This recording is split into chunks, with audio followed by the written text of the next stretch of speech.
Okay, so we are now recording, and I am going to turn this over to Noah. Great. Hello, everyone. Let me go ahead and pull up my slides and make sure everything is working. Really pleased to be here with you today. As you know from signing up today, we're going to be talking about some of the ways that you can work with other organizations, both in your community, state, region, to keep your communities active, healthy, and engaged. And so this is a subject that I've been studying, working on, understanding since 2016, when I started Let's Move in Libraries here at the University of North Carolina at Greenville. If you'd like more information about some of the topics I'll be talking today, I'd encourage you to sign up for our free monthly newsletter. And we're also on social media. And so just to dive in, one of the lessons that we've learned from COVID-19 is that the libraries that have really done the most and have done that really survived have not done things by themselves, which even before the pandemic was kind of a losing strategy. They've instead figured out how they can work hand in hand with their communities to improve community life. And so this is most evident from Kathy Zapatello at a panel at ALA Midwinter on small rural libraries struggling and shining during the pandemic. Kathy said one opportunity presented by the pandemic was the chance to strengthen ties among community partners. And the reality is that COVID-19 threw us all a curveball, and those doing the best have responded by pooling resources within their communities. So really the question before us today, and the theme of this webinar, is how can we do more by working with others, both in the current moment and moving forward. And just to start, like I said, I do this as in part of the research project, so I've been keeping close tabs on some of the innovative things coming out of South Carolina. So I thought I'd start with just some examples of some of the innovations that I've been seeing in South Carolina of librarians figuring out how to do things hand in hand with partners during the pandemic. And so just this amazing news from Charleston County Library beginning Monday, March 22nd. A new refrigerator was installed inside the St. Paul's Hollywood Library, stocked with fresh fruits and vegetables and accessible to the public. Most importantly, this cost the library nothing. $0, 0 cents. And that's the key thing. And I think people think, oh, this is going to take too much time. This is going to take too much money. The reality is it's the opposite. There's so many actors out there that want communities to be healthier. And the key thing is, how do we connect with them? How do we figure out that they can understand us and we can understand them? And in this case, it's a collaboration with the Low Country Food Bank and Roper St. Francis Healthcare, with which the library has worked in multiple capacities for nearly a decade. In a smaller scale, in York County Library up near Charlotte, the Clover Public Library and Clover Parks and Recreation recently teamed up on a new StoryWalk. In rural Barnwell County, similarly, the library and Parks and Recreation teamed up to put together this sidewalk obstacle course. So Parks and Recreation has become increasingly a key partner during COVID-19 as librarians turn to consider how to utilize outdoor spaces for programming and community engagement. And this really builds on things that started before the pandemic. So just an example from Spartanburg County, where they say libraries save approximately $48 per month for a single class, highlighting the savings that come from library fitness classes developed in collaboration with local partners. Just this week, the news from Ridgeland Library in Columbia, South Carolina, where as part of their Library of Things initiative, they're now extending it to provide access to gardening equipment to help people get active and grow things this spring.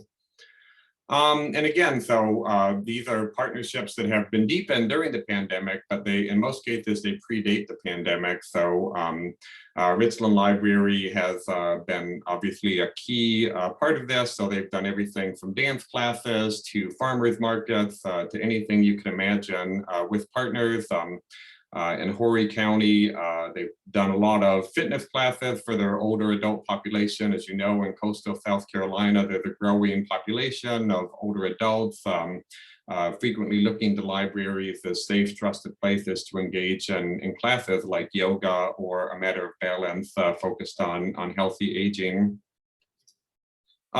Just some other South Carolina examples. Greenville County, they have, like a lot of libraries, they have a seed collection, and given the pandemic and not wanting people to necessarily be inside the building, they recently, a few weeks ago, announced that they're expanding the seed library to the bookmobile. So in addition to enabling people to get seeds in their physical locations, they're taking the seeds out to the community, and in particular to rural areas in Greenville County.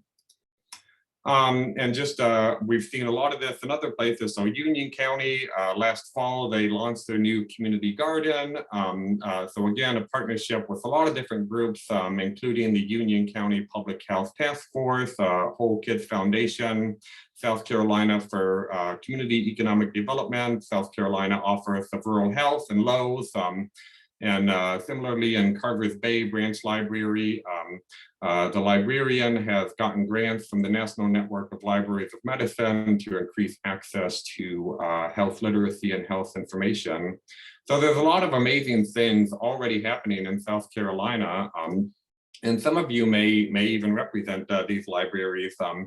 And before I introduce myself and the Let's Move initiative, I'd like to just see who's in the room. We have a small group today, so I'd love it if folks would kind of introduce themselves. Where are you at in South Carolina? And what brings you here today? If you want to just go ahead and do that in the chat, I'd love to hear who you are. But as I've been tracking these things in South Carolina, this really, all these different activities that I've just shared with you fit within the scope of former First Lady Michelle Obama's Let's Move initiative, which ran from 2010 to 2016, and really focused on harnessing the power of multi-sector partnerships to increase access to health among Americans. And more recently, there's been a big focus on how do we fit in? So where do libraries fit in terms of promoting health in America? So I recently wrote an article on public libraries and public health for the Delaware Journal of Public Health. And I argue that we fit in this kind of multi-sector effort. We can help to change the culture of health in America, being trusted institutions that communities look to, not only for health information, but also for lifelong learning opportunities that enrich health. We can also prioritize access for all. So if food is inaccessible, if nutrition information is inaccessible, if opportunities to engage in things like chair yoga are inaccessible, we can prioritize that access. And we can do this not by overstraining our already small budgets, but instead finding ways to work creatively with partners around something called collective impact, which is the commitment of a group of actors from different sectors to a common agenda for solving a specific social problem. And I'm just going to catch up here on the chat. So thanks everyone for introducing yourselves. Charleston County, Barnwell, Florence, Lexington County, Spartanburg, Greenville. Yeah, great to see a lot of folks in here from across the state. So wonderful, yeah, Orangeburg, Greenwood, yeah, thanks. And some of the libraries that I didn't feature in my introduction, I know we're already doing a lot, and I know Orangeburg County in particular, you all have been doing a lot with the USDA SNAP Ed program. So want to make a quick shout out to the Orangeburg County Library and their efforts working with the SNAP Ed folks. But how do we do this? How do we harness the power of community partnerships to keep our communities active, healthy, and engaged? So I'm going to argue it starts by looking inwards, and I'll say more about that in a minute. And then after we've looked inwards, we figure out who cares about the stuff that we care about in our communities, and we team up. Start small. You can't do a million things all at once. No one could, no one should, but dream big. So we can see some of of the shining stars like the Charleston County Library, who they've nurtured partnerships over multiple years, and though that long-term investment has started to bear fruit in a big way. And if we keep the focus ultimately on increasing access for all, we too can celebrate like this child at the St. Louis County Library participating in a Beanstalk Ballet program facilitated by the power of community partnerships. And like I said, it starts with us. It really does. In my research, again and again, the libraries that are doing the most are motivated by library staff who are excited about this, or who are really interested and care about health, both in their personal lives and in the community. And so if you're not gung-ho about this, so you're not going to be able to do very much.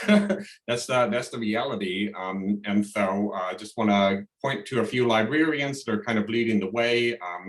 Loida Garcia-Fabo, past president of the American Library Association, taking the Los Angeles County Public Library's book bike out for a spin as part of her presidential initiative focused on wellness and health. Nancy Pearl, America's action figure librarian, who a few years ago started combining her two greatest pleasures, reading and walking, by doing most of her reading in the form of audiobooks that she listens to while walking around Seattle, and has shared her passion for both reading and walking to anyone who will listen. And this is what makes a difference. Librarians who not only are passionate about health, but that passion is contagious.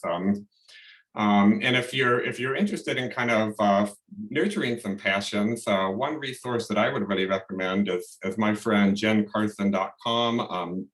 She and many others are participating in a continuing education workshop called Blossom, facilitated by the National Network of Libraries of Medicine, focused on wellness and health among library staff. Some of you may be registered for that. I believe you can still register. Let me go ahead and drop a quick link here to this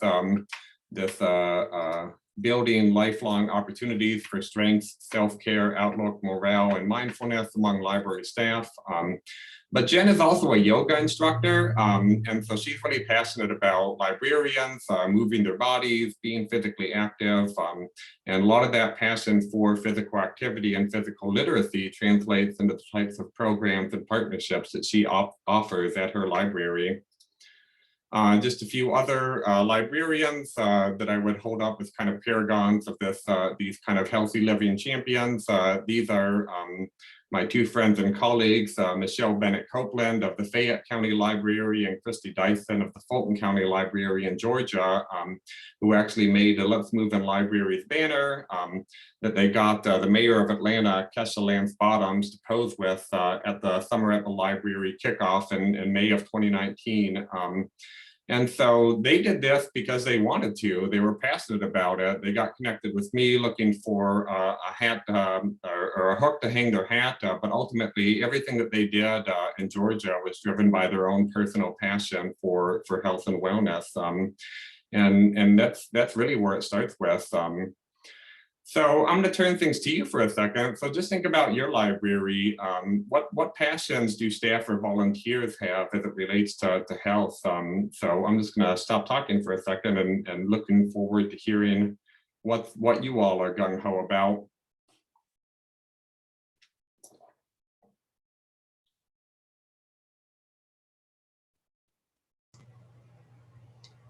Hi, I'm Jessica from Spartanburg. One of the things that my team is working on right now, we've got two things. One is like a mental health resources list. And I think connecting people with physical health can help a lot with mental health. And then two, we're offering a virtual 5K program, and we've partnered with a local organization, Partners for an Active Living, who've been able to provide us with a waiver and then further marketing resources. So then that's for a virtual 5K. So those are a couple of things we're doing in Spartanburg. Yeah, great, Jessica, and thanks for sharing. And I like kind of how you've identified ways that partners can supplement your expertise. So the partners can help with waivers of liability and risk management, which is not something none of us are really trained to do and shouldn't be trained to do, honestly. So that kind of liability risk management is a great thing to kind of rely on your partners for. And then also thinking about kind of the cross promotion, so that benefit, you reach more audiences by having multiple entities kind of promote the same program. So great, thanks, Jessica. Anyone else want to share?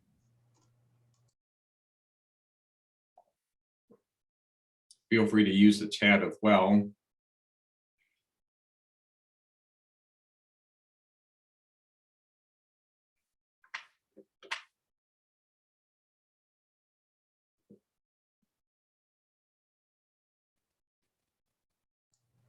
I'll speak again. I'm really excited to learn about StoryWalks. Great.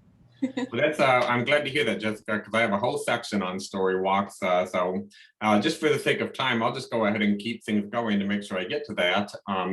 But again, I just want to end or kind of begin this introductory section by again kind of highlighting how the Let's Move campaign was entirely focused on partnerships. And so there's a new children's book that just came out called Michelle's Garden, how the First Lady planted seeds of change. And I just want to read just a section from my March 2021 newsletter that highlights the theme of this book. So this book tells the story of Obama's effort to grow the largest kitchen garden ever at the White House. This wouldn't be easy since she'd never gardened before. Where should she start? What tools did she need? What should she plan? Everyone needs help when they're learning something for the first time, even the First Lady of the United States. So she gathered the help of local students, the White House staff, and even President Barack Obama. Together, they wouldn't just grow a garden, they would inspire a nation. And this little phrase here is actually really profound because, again, you don't have to be an expert. You don't need to be a yoga instructor. You don't need to be a master gardener. You don't need to be anything except passionate about a topic. If you have the passion, and you can, so much can come from that. And that's kind of the lesson of this Michelle Obama and the Let's Move campaign. If you're passionate, if you're gung-ho, you can do so much, and that's really the power of community partnerships. And Trisha says they're starting a new community garden, so great, Trisha. Yeah, and you're totally right, Jessica. Michelle Obama is still at it. Yeah, she has a new cooking show on Netflix focused on kind of healthy cooking for mostly youth and families. So she's still plugging away at this campaign 6 years later. So so Jessica just a minute ago made a great point about mental health and physical health. And so I just wanted to make a very quick kind of theoretical aside about public health, because I think there's a lot of confusion about what public health actually means, especially among librarians. So this is from a figure called the 3 Buckets of Prevention in the Journal of Public Health Management and Practice. And they differentiate between healthcare and public health. And historically in libraries, we've been kind of under the bucket of increasing the use of evidence-based services. So you think about efforts to train librarians and things like PubMed, WebMD, a lot of the reputable databases from the National Library of Medicine. That's kind of the historical focus of libraries as it relates to health.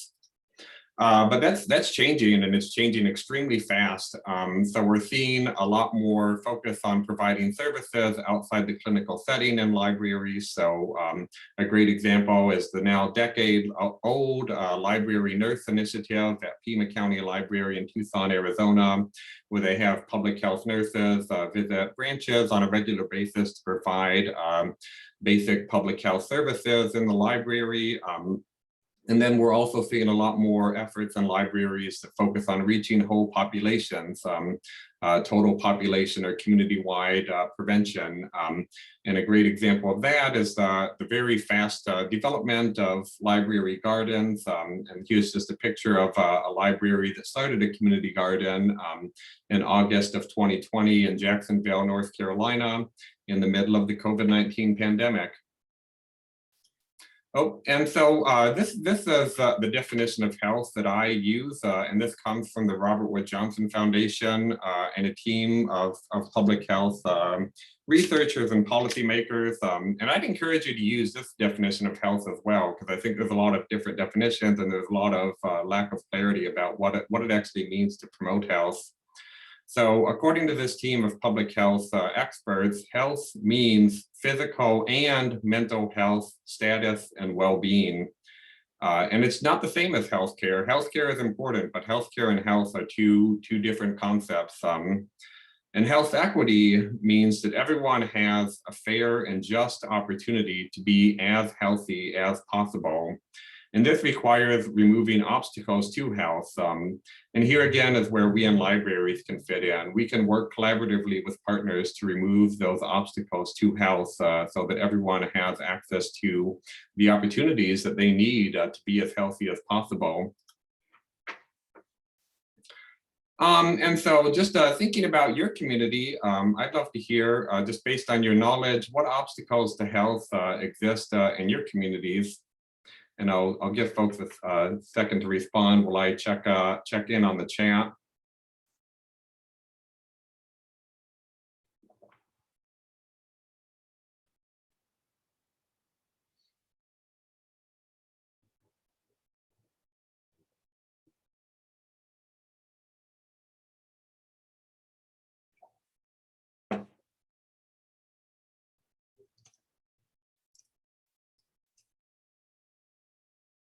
Yeah, and I see some folks interested in the Master Gardeners. So I'll just mention, in case you didn't know, in South Carolina, your Master Gardener program is actually coordinated through the Clemson Cooperative Extension. So every state in the US has a cooperative extension, typically based out of their land grant institution.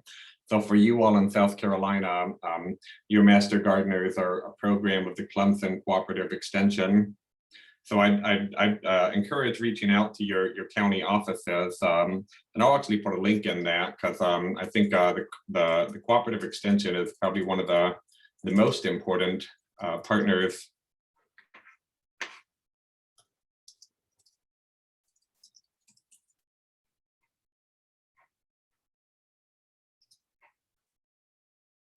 So here's just a link if you want to find your local cooperative extension. And again, the cooperative extension, they coordinate Master Gardeners, they coordinate the 4-H program, and then also their extension agents are charged with providing a wide variety of health programming, especially around food and agriculture. Jessica says food deserts. Yeah, unfortunately, we know that food deserts and food access have, if anything, gotten worse during the COVID-19 pandemic. And so I'll share a little bit about that in a minute. And Julie says fear of doctor and distrust of healthcare professionals. And I think one great way for libraries to work with that would be to remove barriers to doctors. So finding ways to bring doctors and primary care physicians directly to the community through partnerships. And one great way to do that is actually a program called Walk with the Doc. And so I'll share a link here. Julie's asking about so Denver Public Library, they've had a long-standing partnership with primary care physicians through a national program called Walk with the Doc, wherein doctors literally walk with community members, starting from a library. And so it's a great way to, if folks fear or have distrust of doctors, bring those doctors out into the community using the infrastructure of the library. So folks walk, you have the benefits of physical activity. You're also breaking down boundaries to doctors and the healthcare system.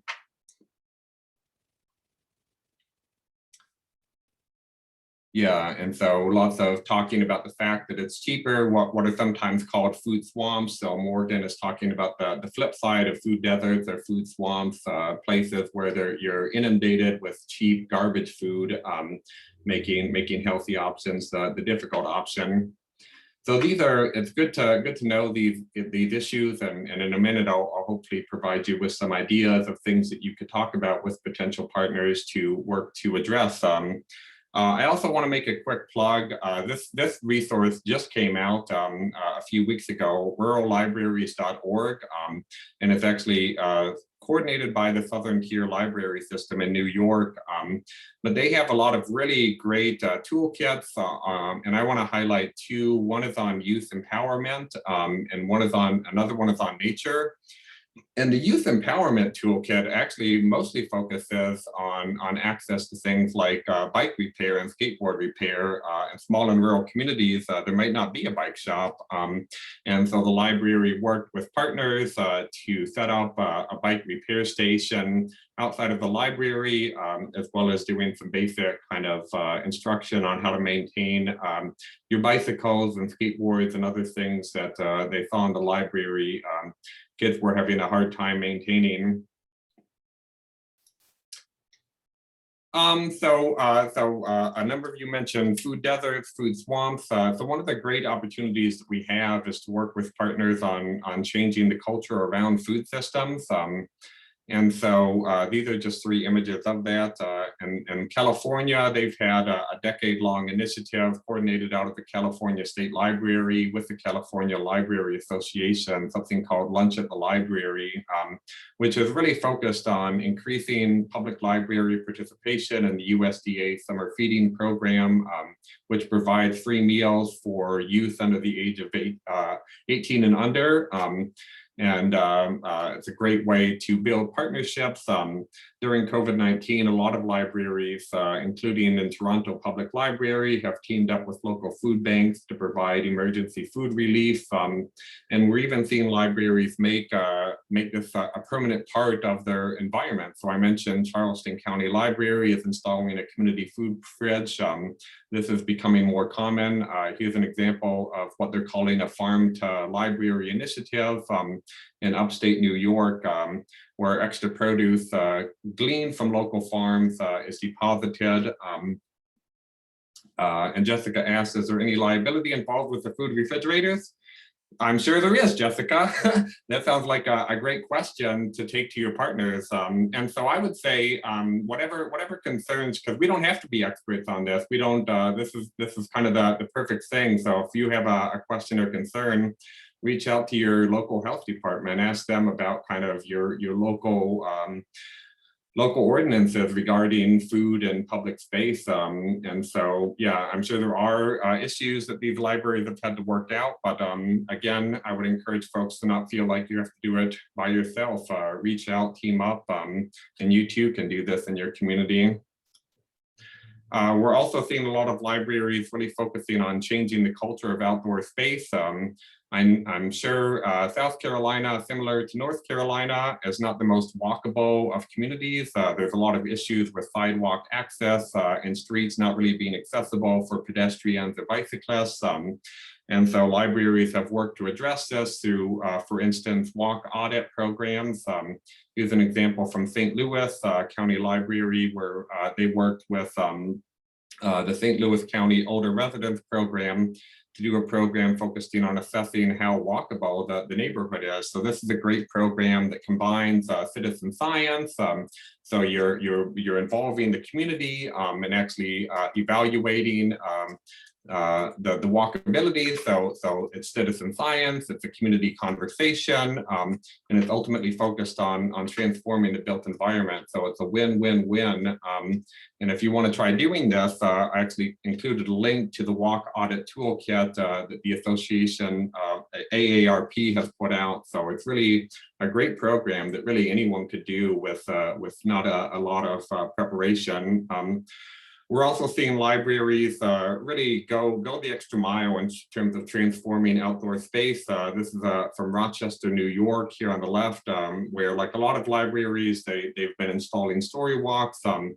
but they went even further and worked with partners in the Department of Transportation and the local health department on constructing what they called a play walk. So they actually had community members design the play walk, and then they had community members install the play walk. And all that collaborative design process was based in the library. And I just want to highlight one of my favorite examples, and you can learn more about this by going to biketobooks.com. This is a multi-year partnership between the Multnomah County Library and the Portland Bureau of Transportation, where every year they have youth kind of participate in a coloring contest. And then the winning design, as you see here, is physically put into bike lanes throughout Portland. So again, with the message being that our streets should be completely accessible to everyone. Our streets should not be designed solely for automobiles. They should be designed for people to walk, to bicycle. And I know, so I live in North Carolina. I know that we have a long way to go in the Southeast in terms of this work. For a lot of complicated historical reasons, communities in the Northeast and the Pacific Northwest are much further along. But just because we have a high mountain to climb doesn't mean we shouldn't get started and shouldn't be reaching out to folks like transportation or city managers and seeing what we too can do can transform the culture of outdoor space. And so every community is unique. And so I'd love to hear now about some of the partners that you've worked with. And some of you have already shared this in the chat, but if you haven't yet, I'd love to hear kind of who have been some of your core partners that you've worked with over time to increase access to food, physical activity, and related culinary and physical literacies. And who could you see yourself working with? So who have been some of your major partners over time at your libraries?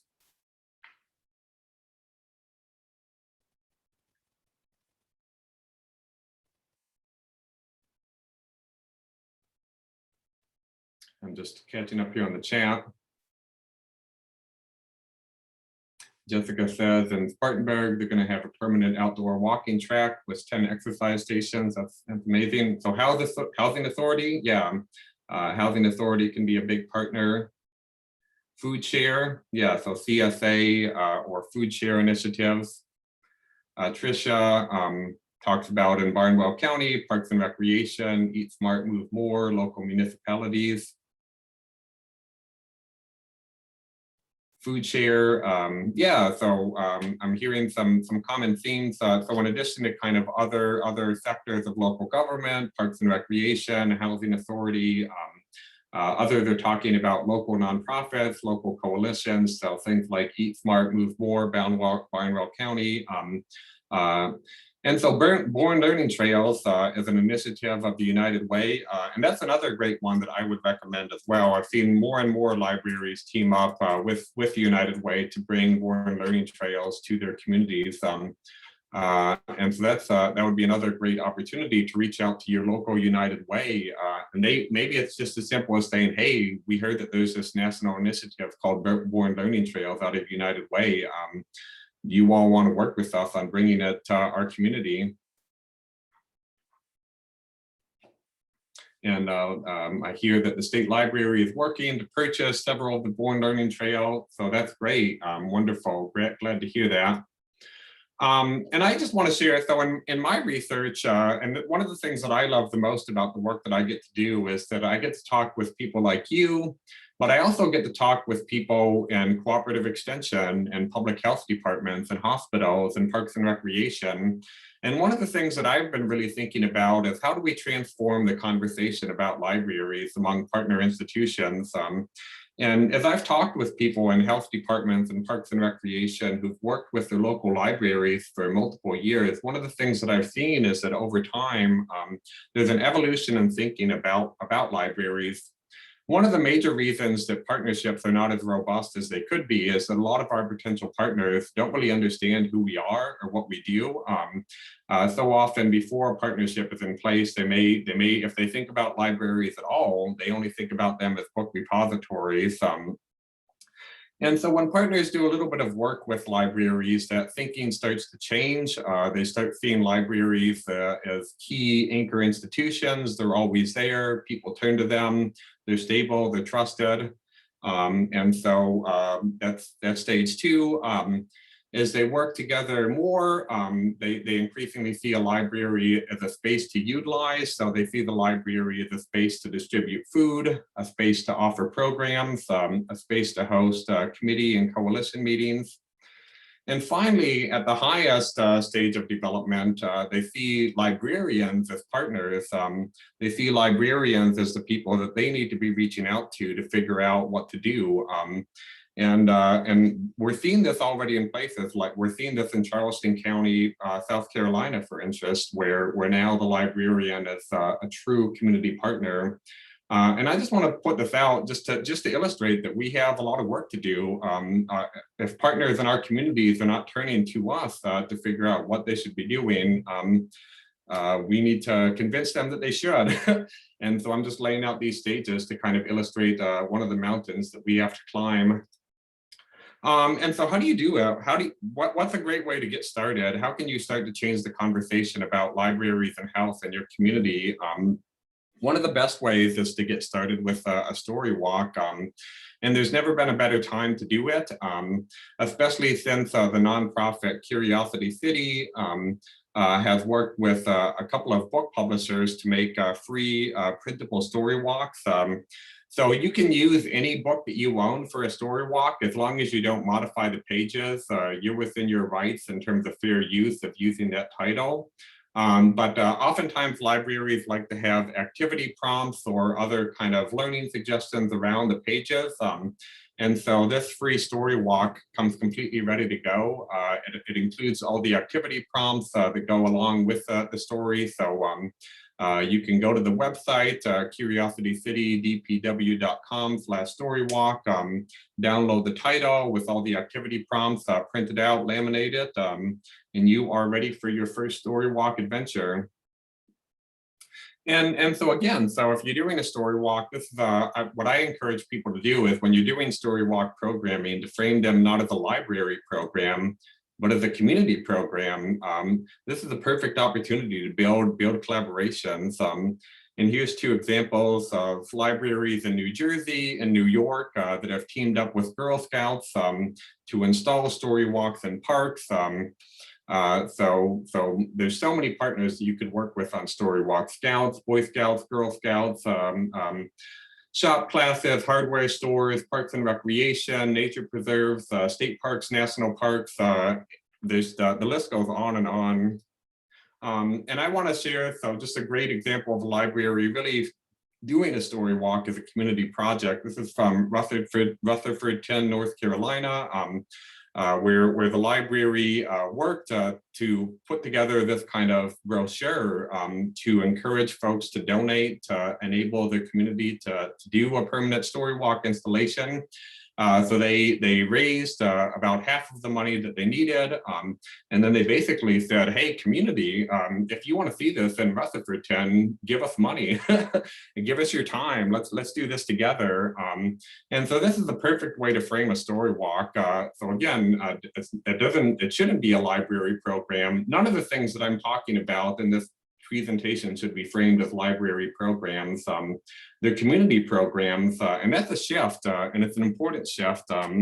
But if you're doing things as they're doing here with schools, healthcare systems, local civic groups and businesses, daycares, area families, as you see at the bottom of the second page, you're able to do so much more.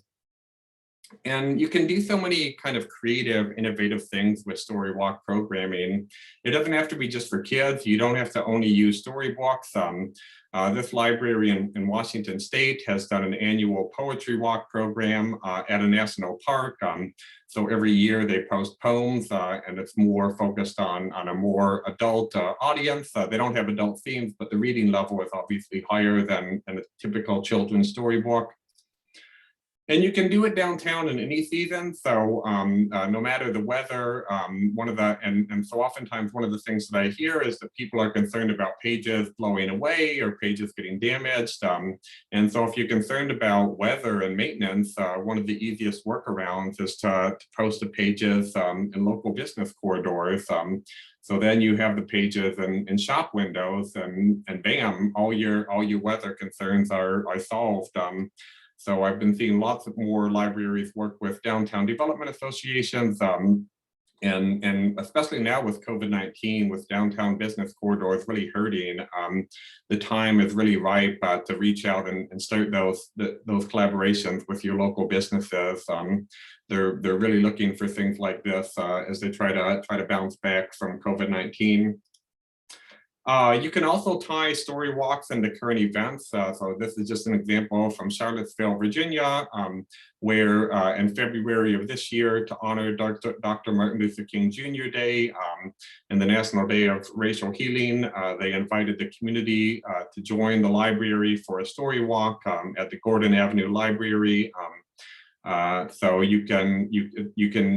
story walks can address difficult topics. Just another example from the Free Library of Philadelphia, where last fall they did a Black Lives Matter story walk. Here in Charlotte, North Carolina, they've strategically located their story walks in underserved areas of the community, trying to use them as a form of outreach to reach people and families that probably would otherwise not be engaged with the library. Doing bilingual story walks. So if you have a growing Spanish or other language, you can do story walks in multiple languages, as these libraries in Colorado and Boston are doing. But really the main thing I want to point out is that a story walk is a flexible platform, and really think about it not as something that's kind of ready to go, but instead see a story walk as an engine of partnership formation. If you see the story walk as a program that you can use in your library to start to form the types of partnerships that ultimately you need to play a role in community health, it's an excellent way to kind of get your toes in the water and get going in terms of forming the partnerships that down the road will have massive implications. So just to transition, I want to say a little bit about shared use. So shared use is a concept from public health. It's historically been mostly applied to schools. So the idea is pretty simple. It's the idea that if public spaces have spaces that are not being fully activated to promote public health, is to think about how can we activate those spaces. So you see a big focus on putting community gardens on school property, opening up school gymnasiums after hours for folks to come in and exercise. But there's huge potential for libraries and librarians to also embrace this principle of shared use. And one of the ways that it's really taken off during COVID-19 is embrace of community gardens. And so again, if you do this the right way, it's not going to cost you anything, and it's going to take very little time. The key thing is pulling together the coalition of the willing that are going to do the work for you. And so in Walkertown, North Carolina, it was a local gardening group, Master Gardeners, Lowe's Hardware threw in some money and supplies, and they keep it going year after year by basically community members check out a plot. And if people who sign up for a plot don't maintain it, it goes to the next people on the waiting list. And there's always a waiting list. So it takes some time, obviously, it takes some community organizing skills. But if you're willing to put in the time, if you're willing to be that community organizer, it doesn't cost you anything. Just some other examples of libraries embracing shared use, teaming up with local food banks to do curbside pickup of food bags during the pandemic. Of course, we can continue to do a lot of things virtually. So doing community cooking, so inviting local businesses and thinking strategically about recruiting businesses that are minority or women owned. So again, embracing that focus on equity. This is one of my favorite examples. This is from Paducah, Kentucky. So last spring, as the kind of stay-at-home orders were going into effect, and people were kind of stuck at home, they started this healthy at-home gardening club, and it didn't have a huge number of participants, but the people that joined were heavily active. So people got a great thrill out of kind of seeing what other people in the community were putting in their gardens, how were their gardens evolving, kind of sharing tips. And so it was all kind of coordinated by the library, and they're kind of creating this infrastructure for this healthy at home gardening club. Just a lot more virtual stuff, doing virtual fitness classes. Just for the sake of time, I'm gonna move a little bit quicker through some of these examples.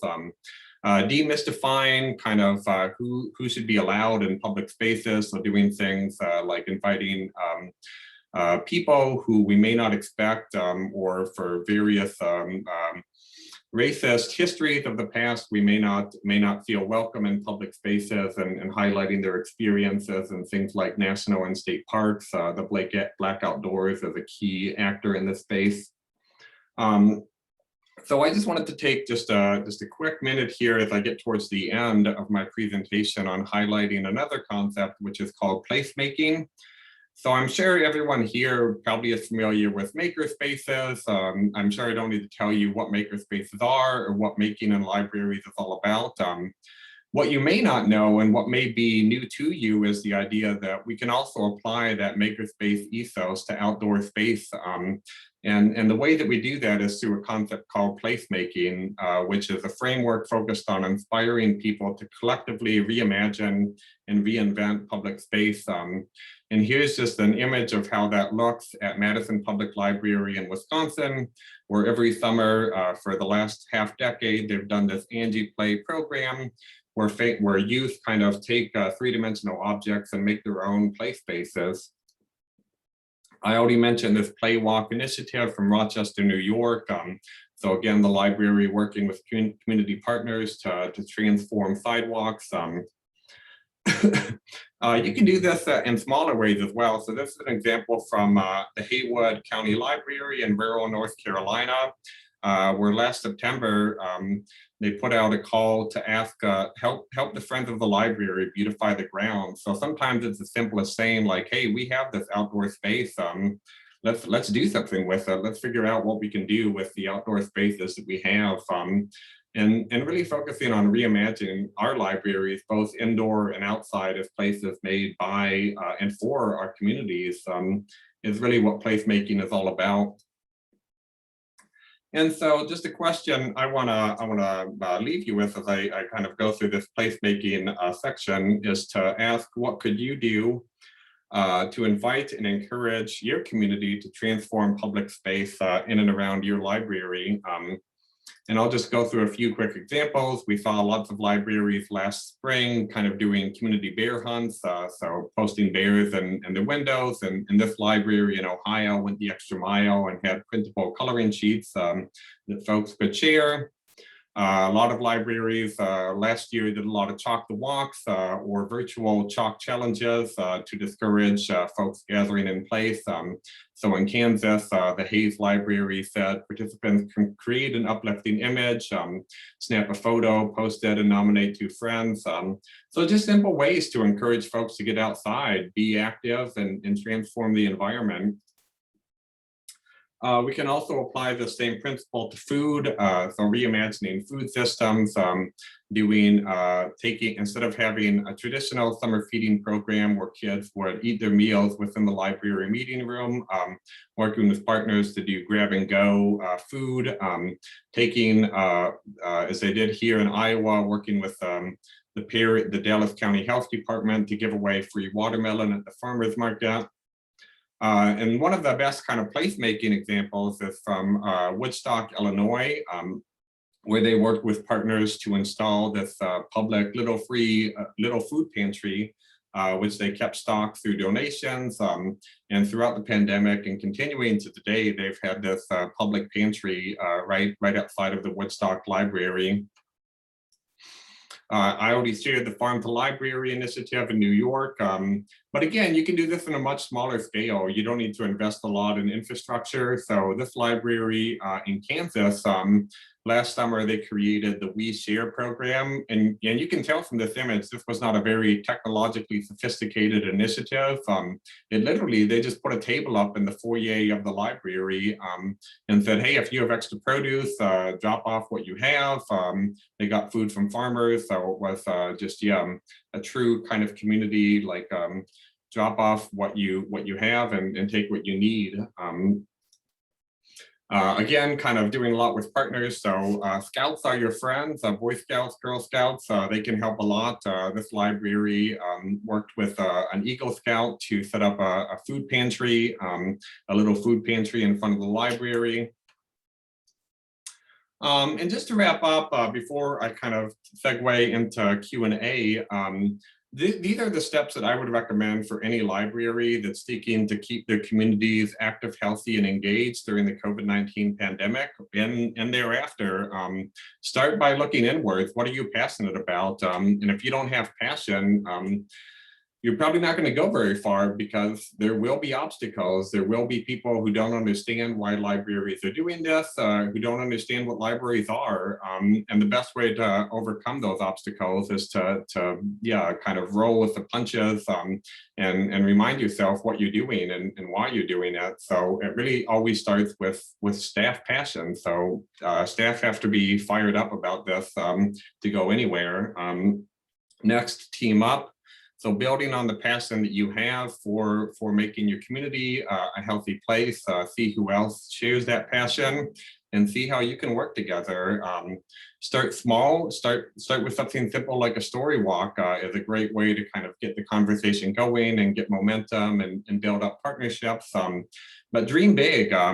There's so much that's happening that's amazing across the country. So look to some of these national kind of examples and have your eye looking towards the long term in terms of what you could do. And if you keep the focus ultimately on increasing access for all and breaking down and removing those obstacles that exist in terms of public health in America, ultimately you will succeed.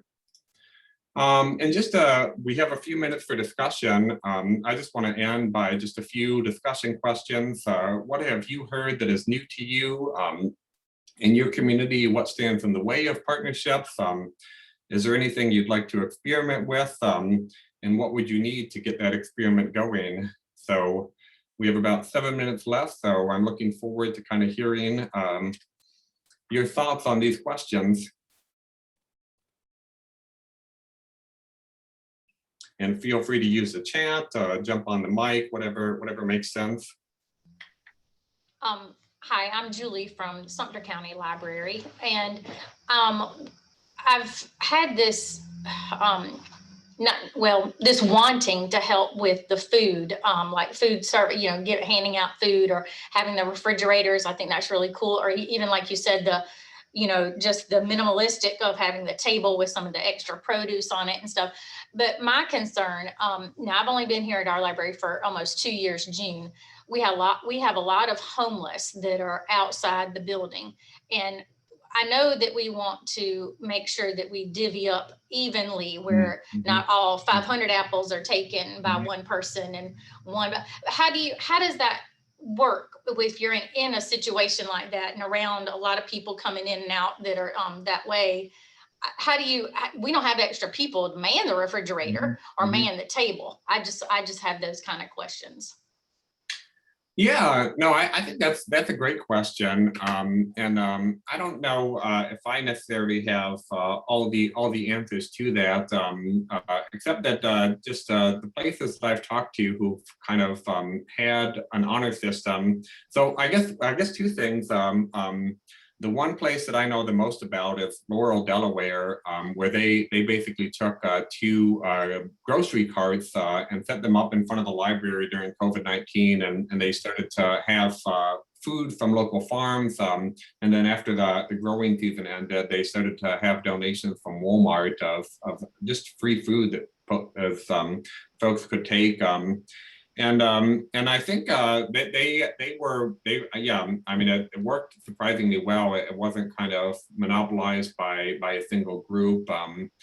Yeah, I would just encourage you to try it out, start small, maybe not set up a huge infrastructure, but just try it out for a week, try it out for a month, and just see what happens. But the places that I know that have been doing things, they have not had that issue. At least it hasn't come up in the conversations I've had. So I don't know if that helps, but right, that does. And you know, like you said, there might not be problems at all. We might just be creating these problems in our head, thinking, oh, what if this happens? What if this happens? But like you said, maybe starting out small and trying it out. And now we have a few farmers markets that set up here in Sumter and things like that. And I feel sure they have leftover stuff, but maybe even contacting them. But yeah, maybe a small table might be something just to start out with and just watch. So yeah.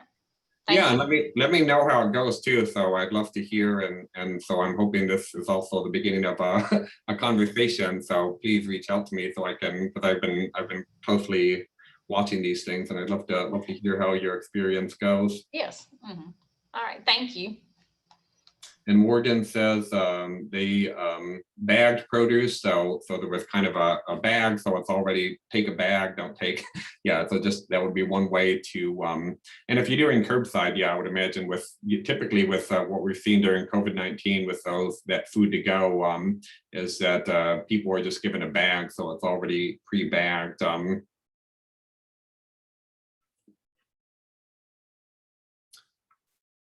Yeah, so that's great. And so thanks for that. And so I just looking at the time, if you'd like to learn more, so I wrote a book, Healthy Living at the Library, that covers a lot of this. Like I said, the Let's Move in Libraries website, I've been populating it with stories from across the country, as well as trying to get information out through my monthly newsletter and on social media. And just two quick plugs for upcoming events. I'm actually working with the Association of Bookmobile and Outreach Services. We're doing the first, what we hope to be an annual Story Walk week. So an annual celebration of how libraries are transforming their communities through the utilization of Story Walk as a platform for partnerships. I'm also actually working with folks at Clemson. So the U.S. Play Coalition is actually based out of Clemson in South Carolina. And I'm going to be joining them on a We Play chat. Because really, so much of what I've talked about today is embracing a playful approach to public librarianship. Play at its root is really thinking playfully about what librarianship is, what we can do, and not getting fixed in boxes, not getting stuck in the mud, thinking creatively. Yeah, and there'll be challenges always arise, but if you stick to that playful approach to public librarianship, you'll ultimately feel better, you'll get less stressed out, you'll prevent burnout, and you'll do more in the end, at least in my experience. And so I just want to thank everyone for coming today. And so if you wrote down notes and want to follow up on anything, you're more than welcome to reach out to me at any point. This is my email address. You can connect with me on Twitter, get connected with Let's Move in Libraries initiative. And so I'm going to put my email here in the chat as well. I'm going to stop sharing. And Rebecca, I don't know if you had any final things you wanted to share from the State Library before we wrap up today. Noah, that was wonderful. Thank you very much. I'm going to go ahead and stop the recording.